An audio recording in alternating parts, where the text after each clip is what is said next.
When it rains, the fine clay dust turns to sticky mud.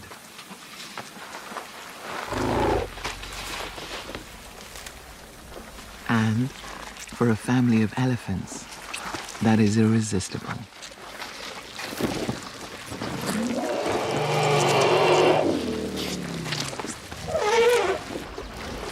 Besides keeping them cool, a coating of clay protects against sunburn and biting flies.